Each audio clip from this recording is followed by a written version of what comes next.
ಇಲ್ಲಿ ಇಷ್ಟೊಂದು ಬೃಹತ್ ಸಂಖ್ಯೆಯಲ್ಲಿ ಸೇರಿರ್ತಕ್ಕಂಥ ಕಾರ್ಯಕರ್ತ ಬಂಧುಗಳೇ, ತಾಯಂದಿರೇ, ಯುವಕ ಮಿತ್ರರೇ, ಮಾಧ್ಯಮದ ಗೆಳೆಯರೇ,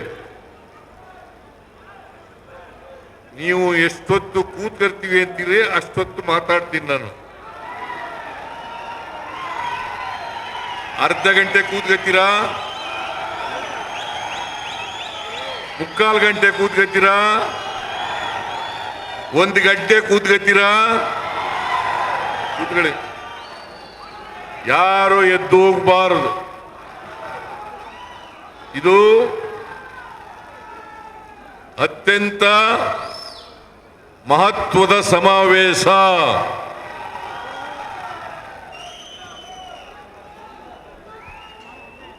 ಹಾಸನದಲ್ಲಿ ಮೊದಲನೇ ಬಾರಿಗೆ ಪ್ರದೇಶ ಕಾಂಗ್ರೆಸ್ ಸಮಿತಿ ಮತ್ತು ಸ್ವಾಭಿಮಾನಿಗಳ ಒಕ್ಕೂಟ ಇದರ ಜಂಟಿ ಆಶ್ರಯದಲ್ಲಿ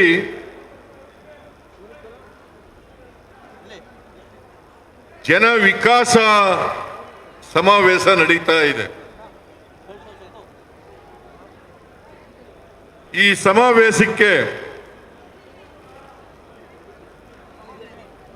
ಹಾಸನ ಜಿಲ್ಲಾ ಎಲ್ಲ ಮುಖಂಡರುಗಳಿಗೆ, ಕಾಂಗ್ರೆಸ್ ಅಧ್ಯಕ್ಷರಿಗೆ, ರಾಜಣ್ಣವರಿಗೆ, ಶಿವಲಿಂಗೇಗೌಡರಿಗೆ, ಲೋಕಸಭಾ ಸದಸ್ಯರಿಗೆ, ಮಾಜಿ MLAಗಳಿಗೆ ಮತ್ತು ಇತರ ಎಲ್ಲ ಮಾಜಿ ಮಂತ್ರಿಗಳು, ಶಾಸಕರು, ಇವರೆಲ್ಲರೂ ಕೂಡ ಈ ಸಮಾವೇಶ ಇಷ್ಟೊಂದು ಯಶಸ್ವಿ ಆಗಲಿಕ್ಕೆ ಶ್ರಮ ಪಟ್ಟಿದ್ದಾರೆ. ಅವರೆಲ್ಲರಿಗೂ ಕೂಡ ಕೂತ್ಕೊಳ್ರಿ, ಕೂತ್ಕೊಳ್ಳಿ. ನಾನು ಹೇಳಿದಾಗ ಎದ್ದೋಗಲ್ಲ ಅಂತೀರಿ, ಮತ್ತೆ ಎದ್ದೋಯ್ತೀರಿ. ಕೂತ್ಕೊಳ್ರಿ. ಯಾರವನು? ಕೂತ್ಕೊಳ್ಳಿ.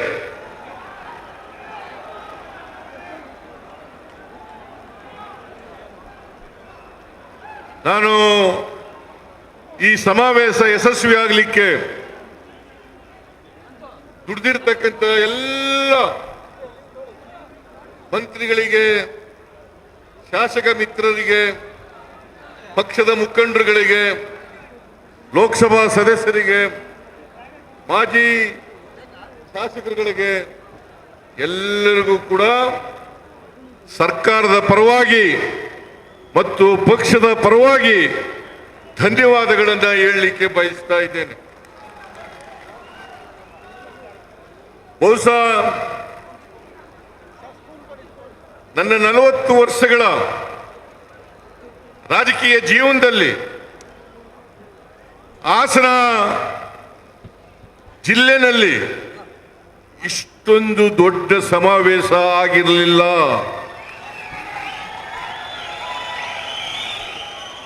ಮೊದಲನೇ ಬಾರಿಗೆ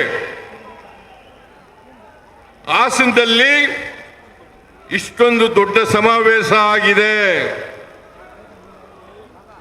ಅದಕ್ಕಾಗಿ ಇಲ್ಲಿ ಬಂದಿರತಕ್ಕಂಥ ಎಲ್ಲ ಕಾರ್ಯಕರ್ತ ಬಂಧುಗಳಿಗೆ ನಮಸ್ಕಾರಗಳನ್ನು ಹೇಳಲಿಕ್ಕೆ ಬಯಸ್ತಾ ಇದ್ದೇನೆ.